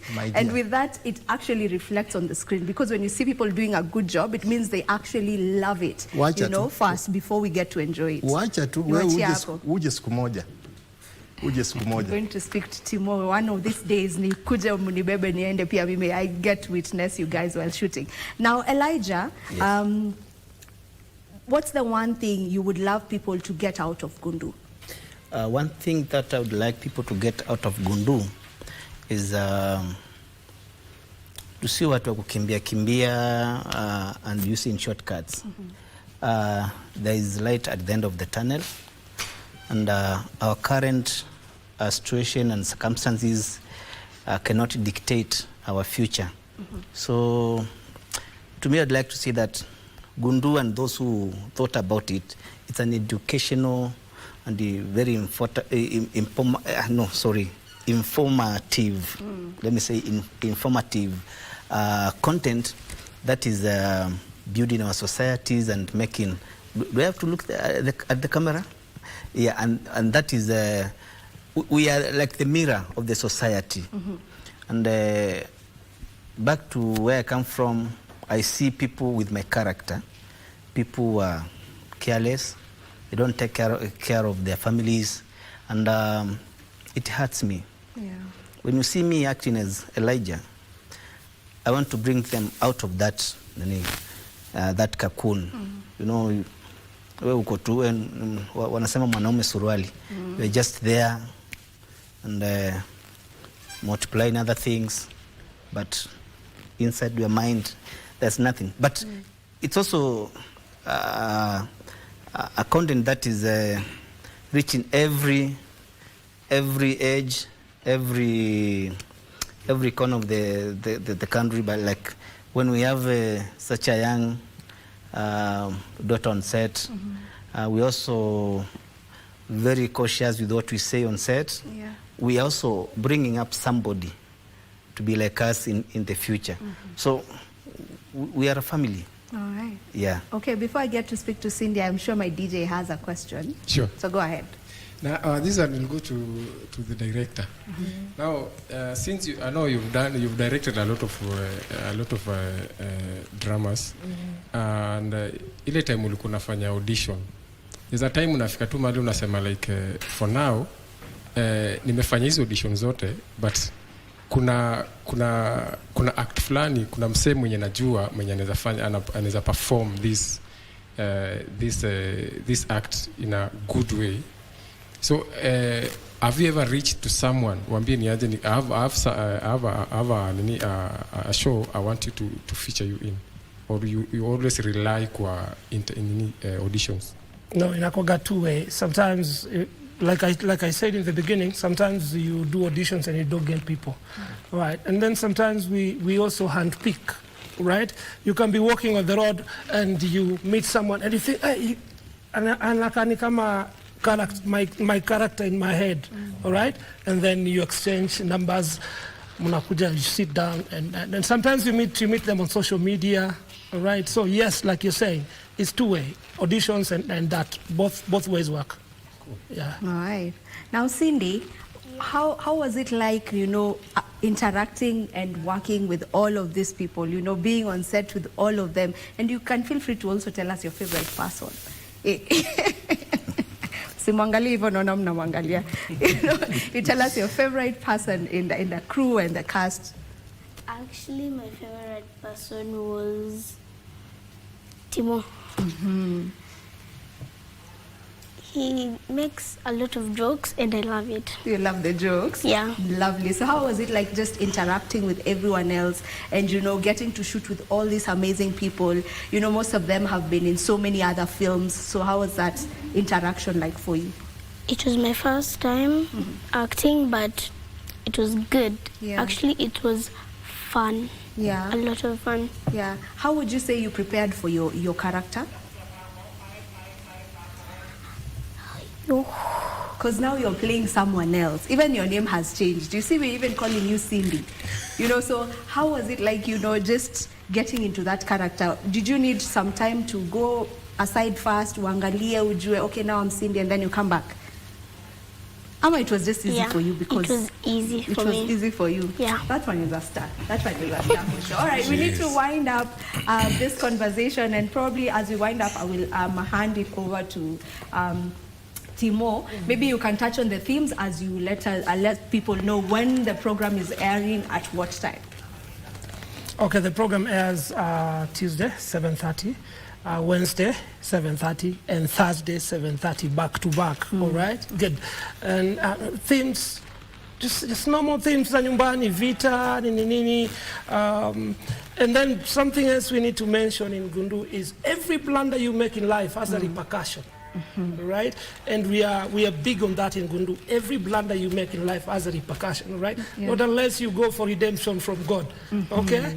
Good. Yeah. So every blunder has a repercussion. Yes. That's one thing you'd love the people who get to watch it to get out of it. Yes. All right. Amazing, amazing, amazing. It was so nice having all of you on set here today. You're doing an amazing job and we love it. As you've heard from Timo, the show airs right here on KBC. That's my camera. The show airs every Tuesday, Wednesday, and Thursday right here on KBC. It's an amazing show. Take my word for it. It is beautiful, beautiful, beautiful. Everything has been done to perfection. So you have no reason whatsoever to miss it. It's on at 7:30 p.m. And if you happen to miss it on TV, they always put the episodes on YouTube. So you can also get it on YouTube. That is at KBC, or you can just search Gundu. There's no other Gundu. You'll find it right there on YouTube. Sasa tumemaliza hapa, lakini as we started, I had told them we have to dance. So imagine lazima to dance. Before that, there's one bit that we cannot forget. Okay. As the connotation of the program, the struggle to success, the crew has made a lot of sacrifice. Sorry for this. I'll start with the crew. You'll thank with the bosses. I'll leave the boss to thank the bosses. I thank the bosses in the yes, beginning. Yeah, he did. I will handle the crew and the cast. Yeah. They made a lot of sacrifice. Okay. Blood, sweat, and tears, including their sleep. They gave their all. Sometimes we never slept. Even in post-production, sometimes we used to edit till the morning. So a big thank you to everyone who took a part of it. Cast, crew, you performed well. Amazing. All of performed you well. Receive your flowers, and some of them are behind the scenes. Yeah, so yeah. They've had you. So you next sijui utawekea ngoma gani, wata dance. All of you are going to have to just dance. So even the ones who are seated, hakuna kujitetea. I'm old school, so it's okay. The stuff I see people dancing. Nitasimama tu na No, ni sawa, hata twist ni dance. Sasa kwa hii nini DJ? Unique, let's go. Give us some.